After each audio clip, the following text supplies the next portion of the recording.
Good morning to everybody joining us.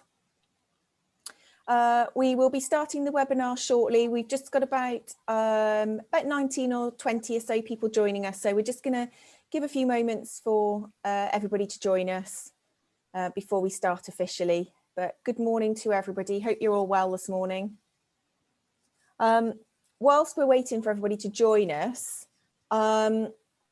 just wondering if everybody can perhaps just pop in the chat where you're joining us from this morning, and we're just trying to gauge the mood in the room about the recent announcements from Boris and his roadmap, and perhaps in one word just say how you're feeling this morning.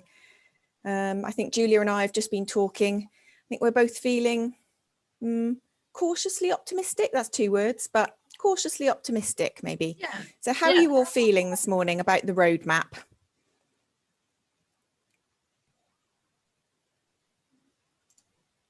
Just pop that in the chat. Teresa's feeling optimistic. Brilliant. Oh, Will, distrusting. Ooh. Probably not the only one, Will. Yeah.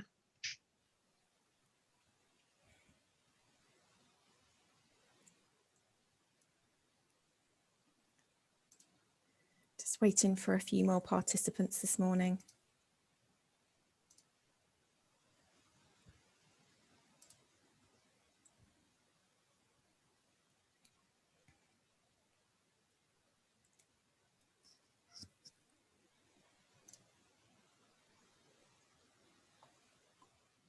Poyi says, I welcome the easing of restrictions. Yeah, I think that's absolutely right. I think we'll all welcome some elements of normality, if that's the right word to use. I don't know if anything's going to go back to normal, but we shall see. Good morning to everybody continuing to join us this morning. We're just popping in the chat how we're feeling this morning about Boris's roadmap, so that we can gauge the mood of everybody, how everybody's feeling. So perhaps in one word, if you've just joined us, if you could just pop in the chat how you're feeling about the roadmap.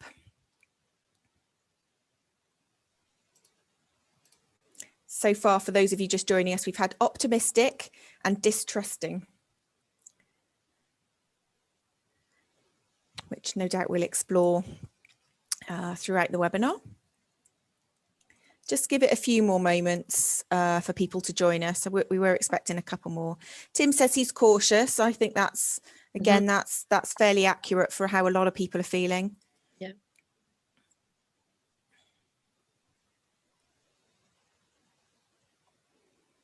I'll just give it one more minute to see if anybody else joins us, and then we'll get underway.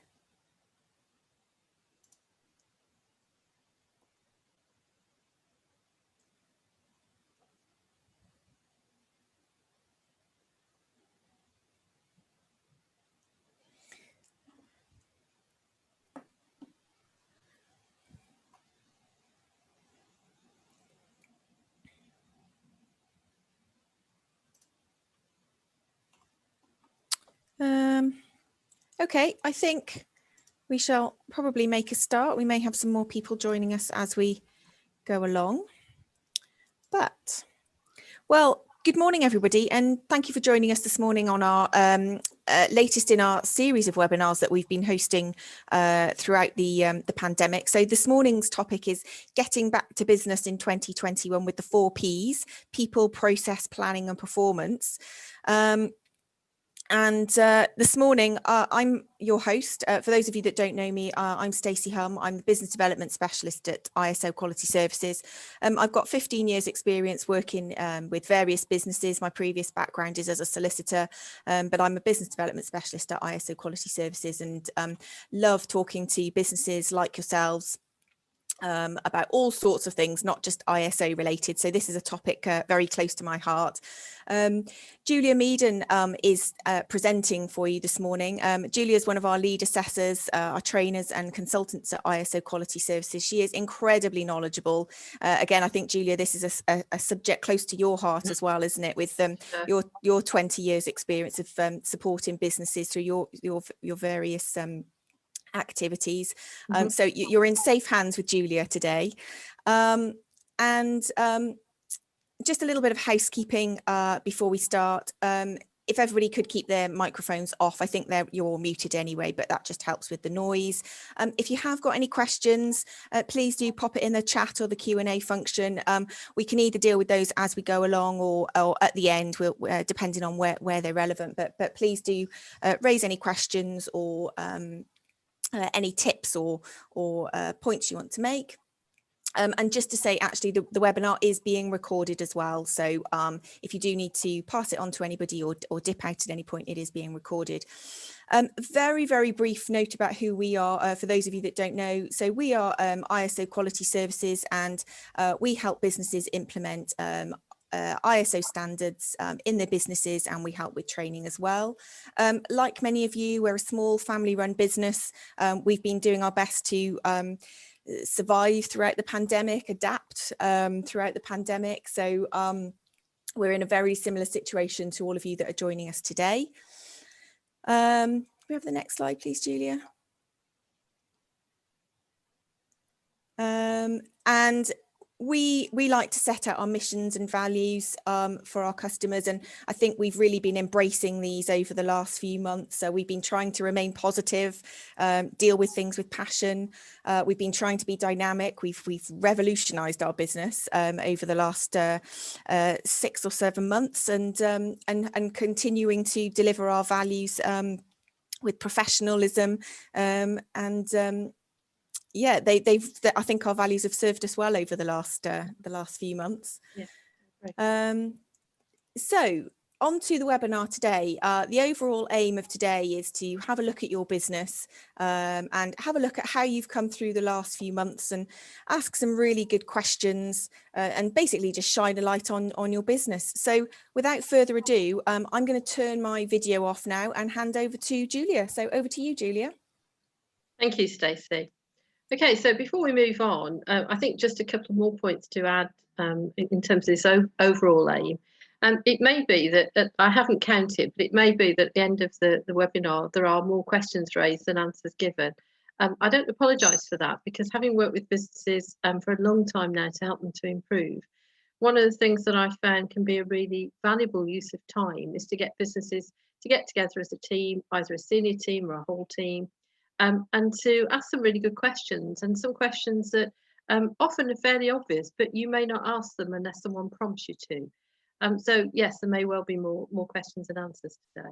And overall, I guess another way to look at it is to shine a light on your business. I mean, hopefully, the announcements that have been made, we're beginning to come out of this really dark period. So an opportunity really to look at where you are and what you can do to help you to move forward in the most effective way. We've also got some specific aims, and I'll talk in a little while about why we're looking at people, process, planning and performance, because there is a reason that we're looking at those issues particularly. So the key people issues, I once heard a very excellent senior leader some years ago make a presentation about quality, and his first slide was, it's all about people, people and people. And what he meant by that was that actually, if you think about any organisation, any business, the people in our business are people, the business leaders, the business owners are people, our customers, our suppliers are people. So actually, it's hard to kind of argue with that fact that actually, when it boils down to it, a lot of businesses around the people issues. To understand process issues, so how did your processes perform, and how did you know that? To improve your planning, so we'll take some time to think about planning and what contingencies you had in place, in any, and what did you learn from that? Sometimes in the busyness of doing things, you know, we kind of forget to reflect on and capture maybe what we've learned.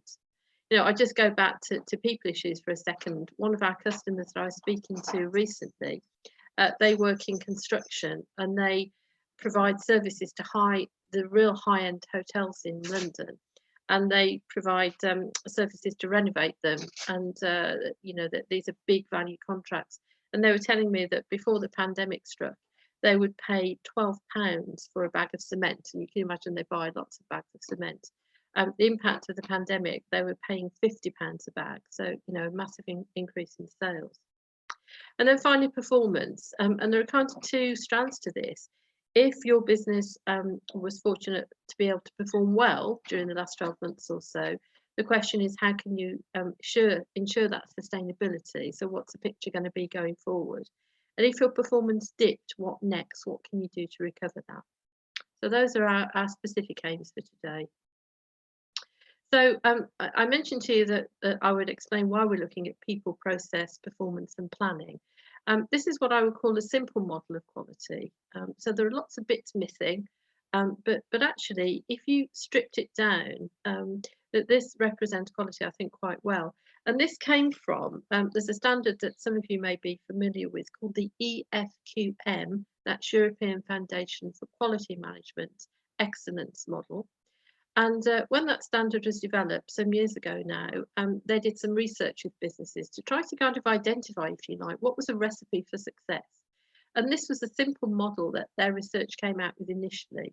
It's moved on since then, there is lots more involved. But it was basically saying that in an excellent organisation, people drive processes, and our people and our processes drive our performance. And what we learned from all of that, so thinking about a fundamental principle of quality is plan, do, check, act, cycle of continuous improvement. What we learned from our people driving our processes and our people and processes driving performance ought really to feed into our planning, and then we start the whole thing again. So that's where I guess the structure for today came from, this people, process, performance and planning. Really important aspects to get your head around, I think, in terms of where you are and how you're going to move forward.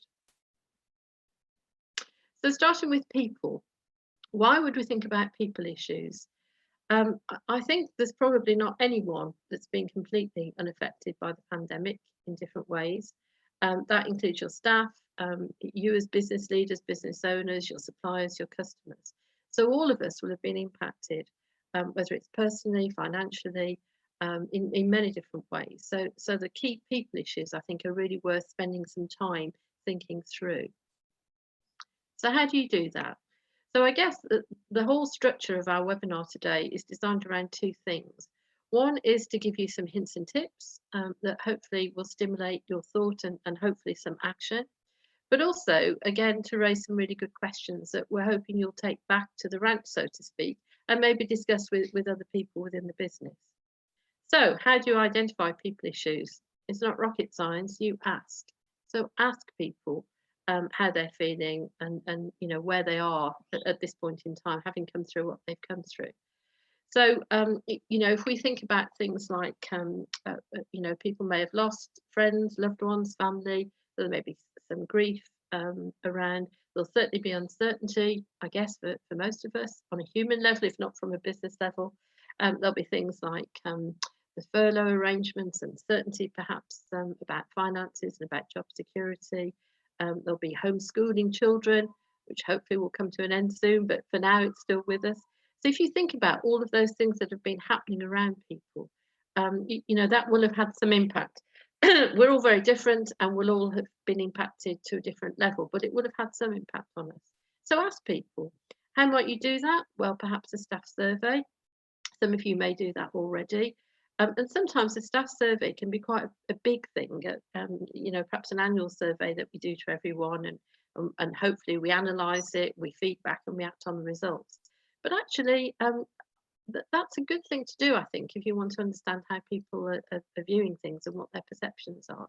But also something much more simple. You know, I work with a couple of businesses where we do a weekly survey, and you might think, crikey, every week, but it's very simple. There are only 5 questions on this survey, and the responses that people give are faces, so either a smiley face or a very sad face, and way in between there. So those staff surveys are used every week within this small business, and they're sent out via email. They go back to the business owner. And any faces that are not where we want them to be, then there's a discussion to be had with that individual to learn more about it. And that seems to work quite well, because it's a regular way of kind of taking the temperature really of how people are feeling. I'm sure you'll be aware that there is lots of wellbeing support out there. You know, you Google it and you come up with tons more of it, I think, than there ever used to be. And I guess that's a result of what's been going on for all of us. You know, for example, issues around mental health have been very well highlighted in recent times. So that brings me on to that next bullet point about signposting. You know, maybe putting up some signposts or sending people emails, making sure that people can connect to support if they need it, wherever that may be.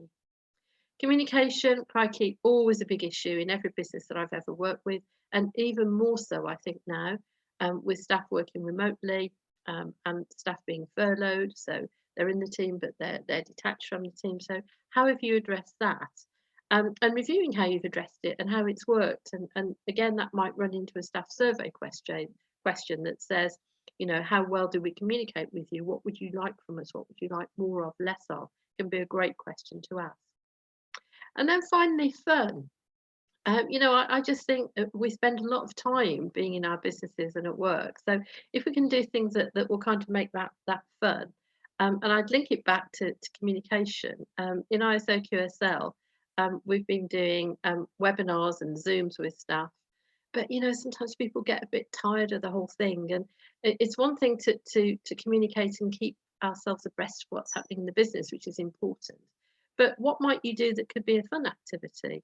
So some of the kind of things that we've done at ISO QSL for just 5 minutes every morning is to get each one of the team to just put together something that everyone else is going to do together for 5 minutes. So last week, for example, everyone drew a picture of how they were feeling on that day. And it doesn't matter what it is, but it's just something that can actually lighten the mood a little bit and keep people on board.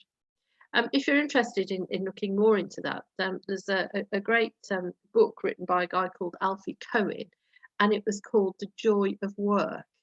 And he's got a lot of strategies in there about how you get people to really engage and having fun and you know, making the whole thing a little lighter can be a good way, particularly when people have gone through the mill a bit, as a lot of people have at the moment. So some real practical things that you can do and take away, I hope, there. Process issues. Okay, so we're a quality organisation, so you'd expect us to talk about processes, but we know, it's interesting if we pause for a minute and think about performance. Our performance actually is informed by our people and our processes.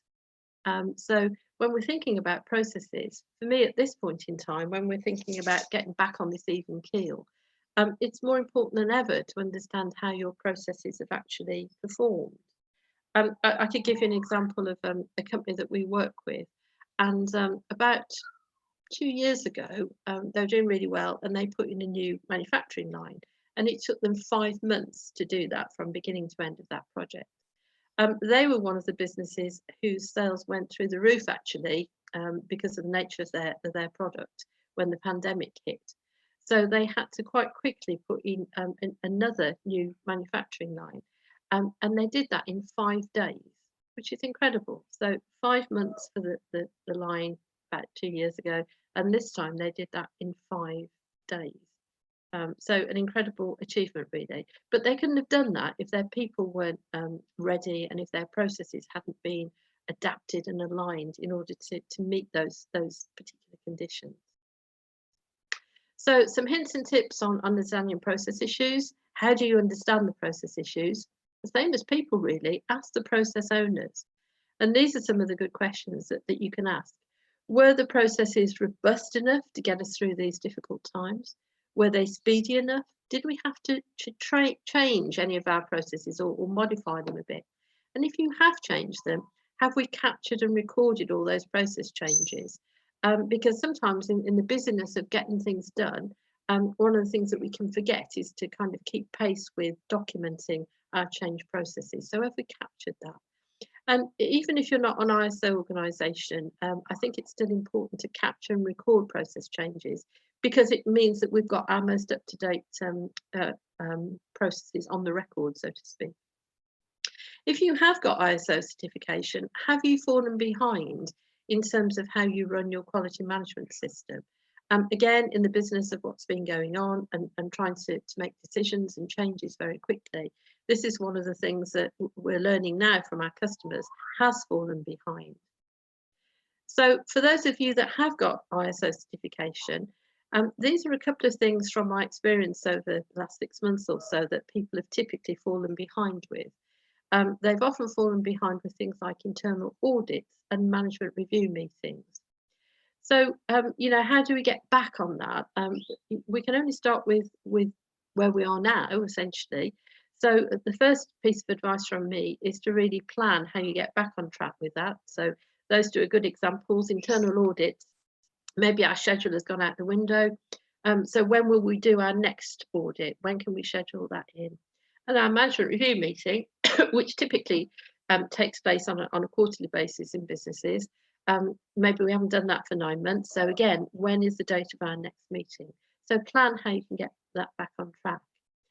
Now, when it comes to your external audit, this I guess is some advice from me as an external auditor.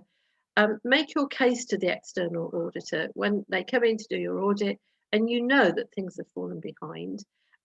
Make your case in the opening meeting, and my advice would be to be very visible and also proactive. So, things have been really difficult over the last 9 months. So there are some areas of the quality management system that have fallen behind. We hold our hands up to that. There's a good reason for it. And this is what we're doing to get that back on target. So you're not kind of making excuses, but you're making your case in a very proactive and a very visible way, because that will help you to get back on track. So if you are SI certificated, then that would be my advice as an auditor. And if you're concerned about ISO certification and you're working with ISO quality services, then we're always available to have a chat with you about it, even outside of the audit timetable. So if you're one of our customers and you've got those concerns, we're very happy to hear from you. Planning. Okay, why would we bother to look at improving planning? For me, the focus for this webinar and for where we are in the world, if you like, is to review the contingencies that you had in place, if indeed you had any contingencies. So if we had got them, how did that work? And if we haven't got them, okay, what do we do now? So again, our hints and tips on planning, ask some really good questions. And examples of that are, did you have a contingency plan, a business continuity plan in place? So did we have that? Did it work? And did you amend it in practice, and have you captured that?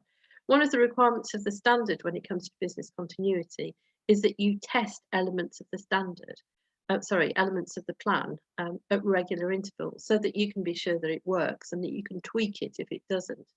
I think the situation we found ourselves in, we haven't had to test it because we've actually had to put these plans into place if we've got them for real.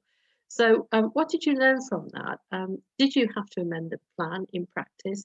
And if you have, again, have you captured that? So has your contingency plan, your business continuity plan, been amended or reviewed in order to take on those changes? If you haven't got a plan, now is a good time to put one in place, would be my suggestion. And you might be sitting there thinking, well, actually, that's a bit kind of horses bolted, closing the stable door. But I think one of the things that maybe the pandemic has taught us, is that these things can and will happen. And so I think there's never been a better time to think about how we can plan for those things that we don't want to happen, but we could encounter in the future. And in fact, one of the things that we're making available to you as a thank you really for attending the webinar today is a business continuity toolkit. So there are some templates and things in there that if you haven't got that plan, you might use them, or you might adapt them and perhaps amalgamate them with things that you've already used. So that's one of the things that we'll make available to you. So it's never too late to do contingency planning. And actually, you could argue that now is a great time to do it, because we could start with saying, what did we learn through all of these times that we've gone through together recently? So a good time to put one in place. Performance. Now, I may have mentioned to you earlier, performance is always an odd one in a way, because people often say to me, well, how can we improve our performance? The performance, the figures that we get, can only be improved really by us understanding why we're performing at that level, whether it's brilliant or whether it's really low, and looking at why, if we're not performing well, what's happening in our business, And it might be issues around people, it might be issues around planning, it might be issues around our suppliers, our customers, but asking some questions around our performance measures. So we're really trying to get under the skin of what those measures are telling you as a business. And for me, there's a great question, I think, around performance that says, so what?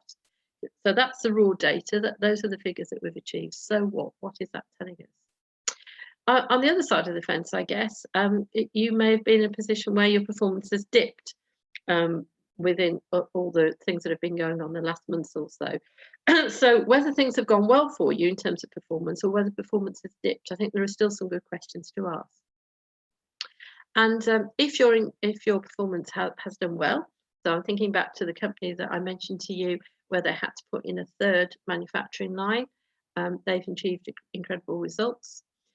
Making sure that those results are sustainable. So, for example, let's take delivery companies. They've gone through the roof, I guess, in terms of their income. But that final point there, consider the market. Will that opportunity continue?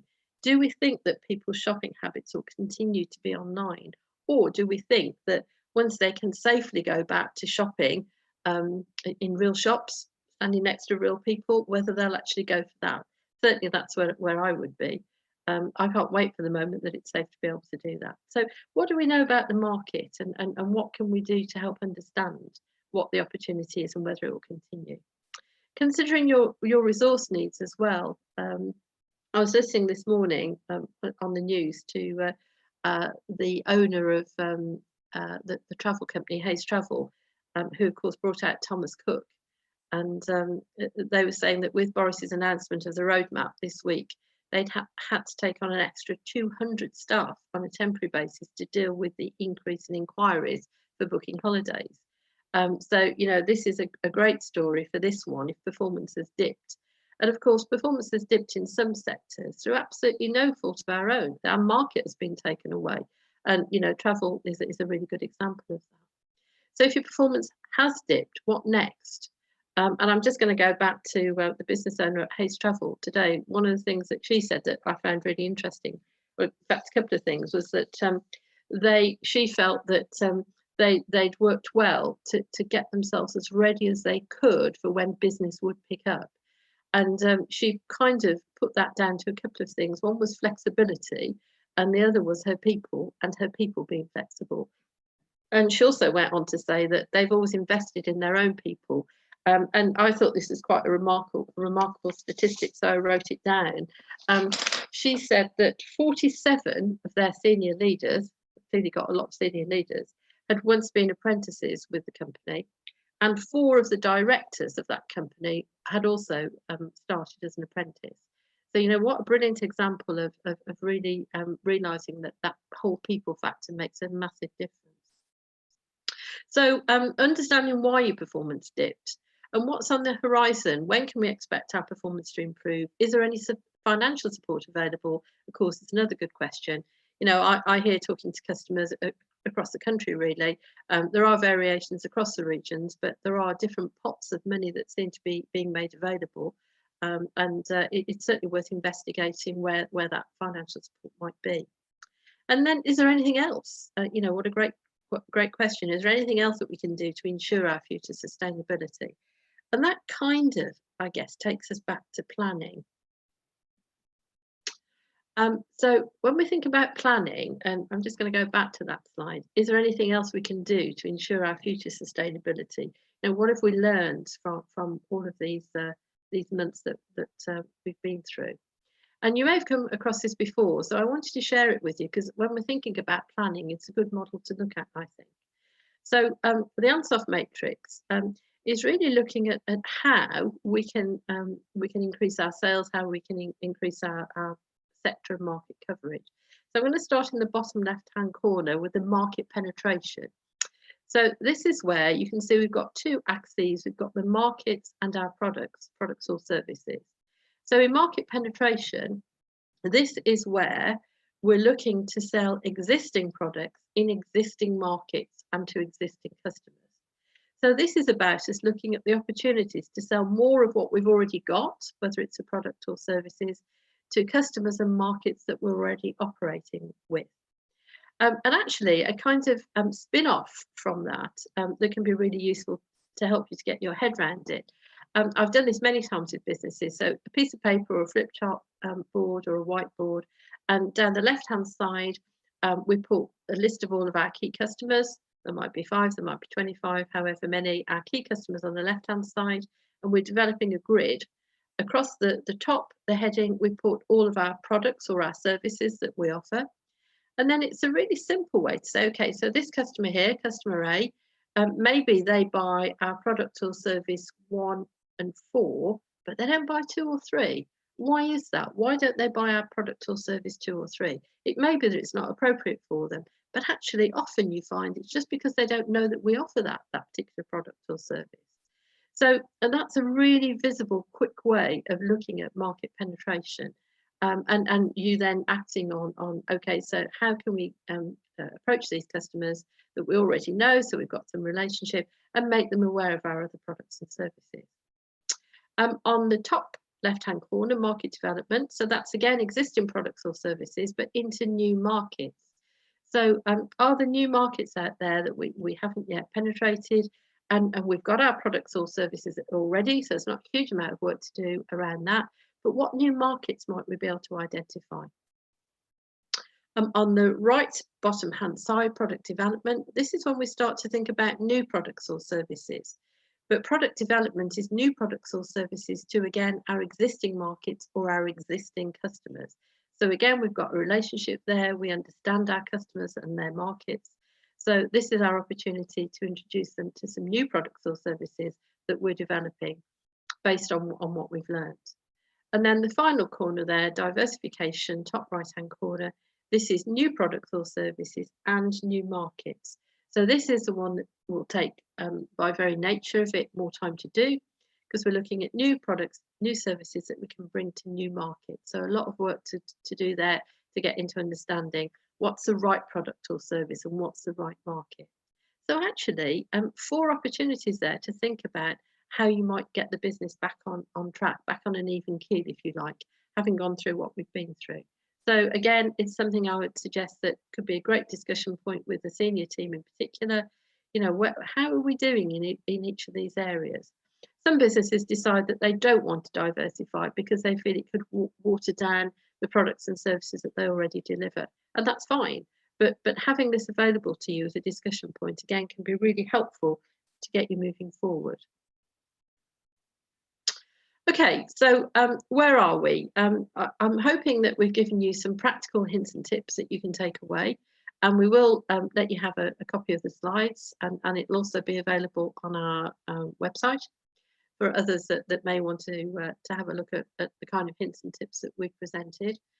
We've also, I think, raised some really good questions, and I'm hoping that you're going to take those back to the team and have those discussions, because I'm sure that you'll get some good value from doing that.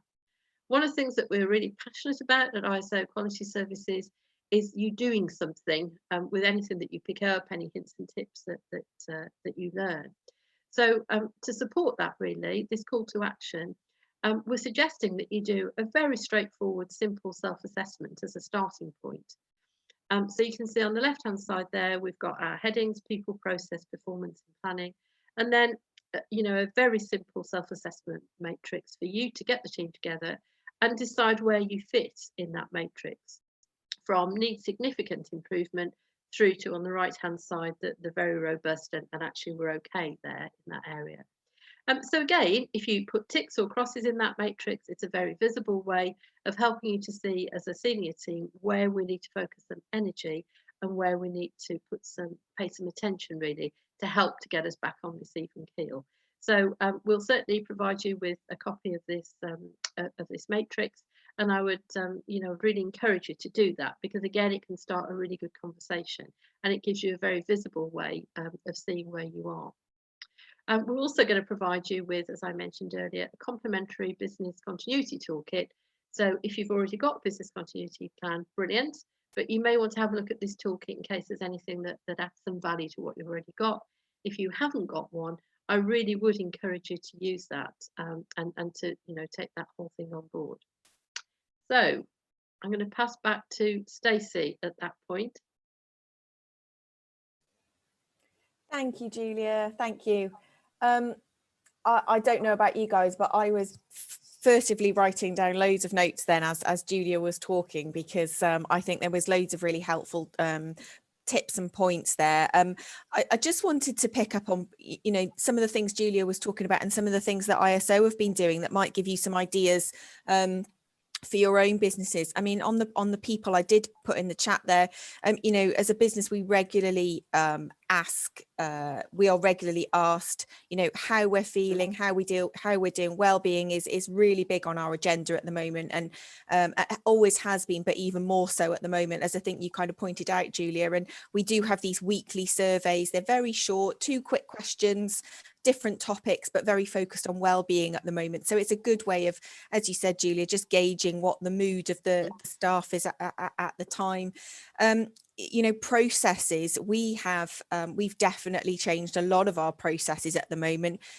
As a business with 9001 anyway, we're continually looking at our processes and how to improve them, but we have changed lots of things massively over the last few months to kind of keep in line with how we are actually doing business, rather than just how we've got a process written down. And as Julia mentioned, you know, if processes have got a bit by the wayside, and you are an existing customer of ours, please do get in touch, either with your client account manager or any one of the team, and we will happily speak to you about how we can get you back on track with your ISO. That please don't suffer in silence. We are here to help you.